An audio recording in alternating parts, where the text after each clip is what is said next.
என்னை ஏன் இப்படியெல்லாம் வதைக்கிறீங்க? உங்களுக்கு பிடிக்கலன்னா சொல்லிவிடுங்களேன். நாளைக்கே நான் இந்த வீட்டை விட்டு போயிடுறேன் என்றால் அழுகை மாத்திரம் கலந்த குரலில் குமுதம். அட சனியனே, நீ மட்டுமா போக போகிற? உன் கூட கொண்டு வந்த வெள்ளி பாத்திரங்கள், மரச்சாமான்கள், ரேடியோ, மோட்டார் சைக்கிள், வீடு வாசல்னு எல்லாத்தையும் கையோடு எடுத்துகிட்டு போ என்று ஸ்ரீமதி ஹரியை ஞாபகத்தில் வைத்துக்கொண்டு அவளை பரிகாசம் செய்தான் நாராயணமூர்த்தி. பிரத்தியார் சொத்துக்கு ஏன் இப்படி வாயை புழக்கிறீங்களோ தெரியலையே.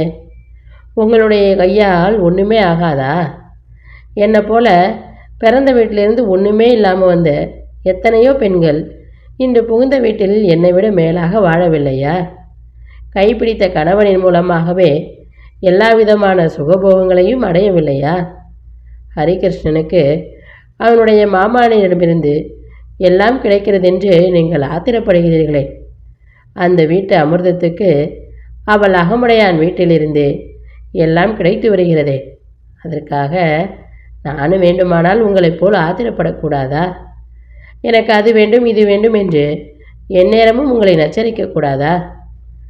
மாமனார் வீட்டிலிருந்து ஒன்றுமே கிடைக்கவில்லை என்று உங்கள் இருக்கும் மனக்குறையைப் போல புகுந்த வீட்டிலிருந்து ஒன்றும் கிடைக்கவில்லையே என்ற மனக்குறை எனக்கும் இருக்காதா என்று அத்தனை நாளும் தன் மனதில் அடக்கி வைத்து கொண்டிருந்த ஆத்திரத்தை எல்லாம் அள்ளி அள்ளி கொட்டி கொண்டே போனாள் குமுதம். நாராயணன் வாயை பார்த்தபடியே தன் வாயை பிளந்து கொண்டு நின்றான். அத்தனை நாளும் அவனுடைய உள்ளத்தில் உதயமாகாத ஒரு உண்மை ஒன்று உதயமாயிற்று. மனக்குறை என்பது ஆணுக்கு மட்டுமல்ல, பெண்ணுக்கும் உண்டு என்பதை அவன் அன்றே உணர்ந்தான்.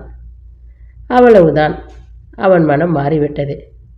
குமுதம், நீ கொடுத்து வைக்காதவள் என்றான் நான் தழுதழுக்க. நீங்களும் தான் என்று குமுதம் கண்ணீரை துடைத்து கொண்டே சொன்னாள்.